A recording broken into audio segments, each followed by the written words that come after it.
Hi, thanks for joining my video today. I would like to talk to you today about the Blue Ella headphones. A quick note before we get started. This is not so much a review of Blue Ella's specifications. It's more about the experience that I've had and the pros and cons that I've experienced over the last year. So I hope you enjoy. These are a pair of planar magnetic headphones from Blue. I'm sure you would know them from a lot of their other microphones, the Snowball as well as the Blue Yeti. They make many good quality things like that. My favorite would be the Blue Hummingbird for acoustic guitar. The reason why I want to talk to you today about the Blue Ella headphones are actually for several different reasons. Honestly, they have a lot of things going for them. Very good design, awesome audio quality, a really good place in the market. But I'd like to show you highlight a few of those things that I've noticed after owning these things for almost a year now. The first thing that I would say is obviously the fact that they went with a planar magnetic headphone. Planar magnetic is a little bit different in functionality than standard drivers that push audio with a physical kind of cone type shape.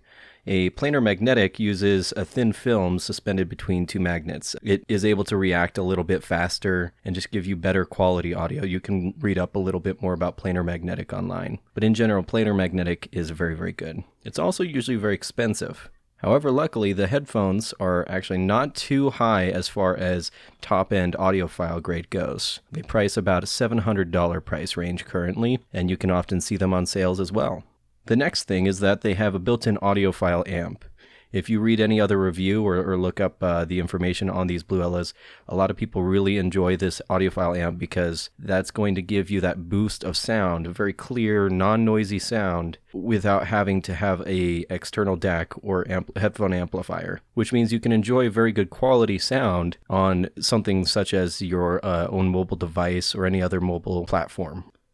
The headphone hinges are actually designed after Formula One racing suspension, which is very nice. It keeps it perfectly level on your ears, which is one thing that a lot of headphones will suffer. If you're talking about a traditional headphone band that kind of bends or flexes, whereas hinges, it will often kind of bend inward if it's too small of a head, and it'll bend outward if it's too large of a head. These headphones actually solve that issue. And finally, of course, they have great battery life. They have interchangeable cords. There's a whole lot. If you look at any other review video on these, you can see all the details. I just want to cover the basics right here. But in general, these headphones have a very solid build, very good quality. Now, I do want to talk about some cons with these headphones as well, because I have owned them for about a year. The first thing would actually be, obviously, the weight. Many people have complained about the weight. I really don't see it that much of an issue, but a long story short, you're likely not going to be using these for jogging. They're much more designed for when you're sitting down. If you're moving around and walking around, that's fine, but the weight can play a factor in whether or not they will stay on your head if you move around too much. I feel like that the way that they've designed the suspension of the headphones, the actual hinges and everything else, has done an excellent job at counterbalancing the weight. I feel like they are extremely comfortable to wear for very long, extended periods of time. I've worn them over 8 hours at a time, worn them on an Oculus Rift headset, worn them in many different situations, and I feel like they're extremely comfortable. So I don't feel like the weight really plays into a factor there. But that is one thing that people have complained about.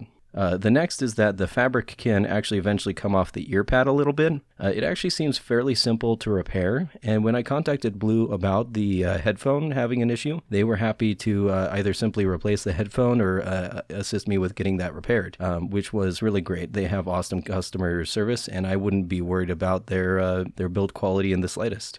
Finally, if the cable degrades or ends up breaking down over time, you may experience some popping or crackling noises, or sometimes you will hear one ear slightly quieter than the other. But that's going to come with really just the cable issues. That will be fixed when you either position it right or until the cable's fixed or replaced. Luckily, you can purchase a replacement cable on their website for a fairly low cost.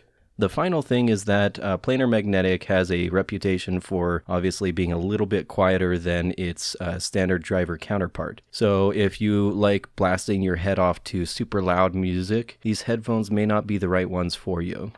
You may want to look into some other pairs of headphones. You might want to look at the Blue Sadie headphones or other similar counterparts. There's many things that will make Blue Ella essentially the best headphone for you, but just know that if you do get a pair of Blue Ella headphones, they're essentially a pair of headphones that will go with you everywhere, from the studio to gaming to just casual music listening, and it'll give you a taste of that top-end audiophile grade music without the drawbacks of most audiophile headphones. Hopefully this gets you a better... Hopefully this one gives...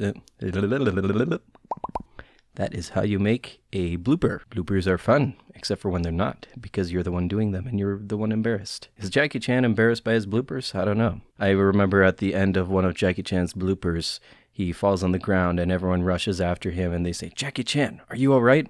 He says, "Jackie Chan, always all right." I can't do his accent, but I thought it was the most hilarious blooper. It was the most memorable for me. Hopefully this video has given you a little bit better of a look at the Blue Ella headphones. I know there are many videos out there that cover a lot of the features. However, I just wanted to give you my personal experience after a year of use with these headphones. Honestly, one of my top recommendations for headphones if you're looking to get into that top-end audiophile grade stuff, but you don't want to deal with all the drawbacks. These headphones work great for just about every situation. If you're unsure if these headphones are going to be the best fit for you, feel free to reach out, leave a comment below. I would be glad to make sure that you are paired up with the correct headphones for your choice. Thanks for listening to my 1-year review. As a sort of a PS on this video here, I am going to be doing some singing and guitar playing, possibly piano playing on this channel. So feel free to subscribe and we will see kind of where that goes. I'm not sure where I'm going to take it, but I'd like to try out some things and see how people respond. Thanks for listening. Bye.